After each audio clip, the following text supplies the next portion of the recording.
Assalamu alaikum rahmatullah. Kamar yadda kuke gani wannan mai account din yanzu ne yazo ya same ni ya min complain yace ya kasa verify din account ɗinsa. Shine bari ku gani yanzu nan nayi neman verify.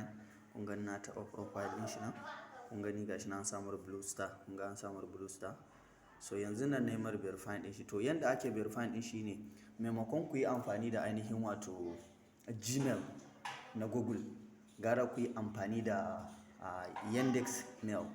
Yendexmail yana nan shi ma kaman shi ma nau'ukan email ne. Kamar yadda kuka sani nau'ukan email suna da yawa. Akwai iCloud, akwai su Yahoo, akwai suna nan dai da yawa. Dukkan nau'ukan su ake kira email. So ku yi amfani da Yandex. Yanda za ku samu Yandex shine da farko za ka shiga cikin Play Store naka, sai in ka shiga cikin Play Store ɗinka sai ka rubuta yendexmail. Kamar yadda kuke gani, kamar yadda nake rubuta, kuna kallo da kyau, za ku rubuta haka yandex. Kun gani? Yendexmail. Gashi nan wannan shine sunan shi.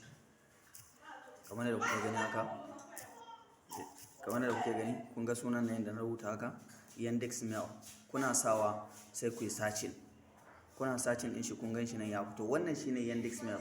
Yadda ka san ake register email haka ake register shi. Zaka bude shi, idan ka bude shi zai nuna maka wajen login. To tun yanzu creating zaka yi. Zaka tabo a ƙasa akwai inda za su ce maka create.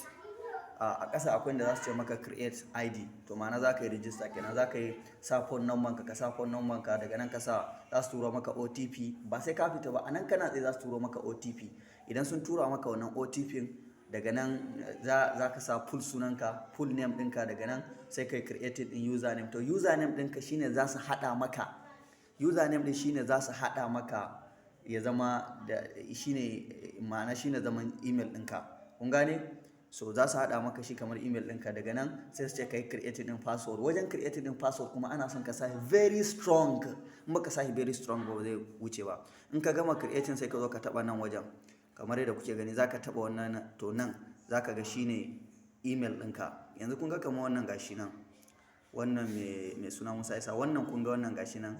Musa YY something YY din. To kai ma haka zaka ga email ɗinka. Wannan shine email ɗinka.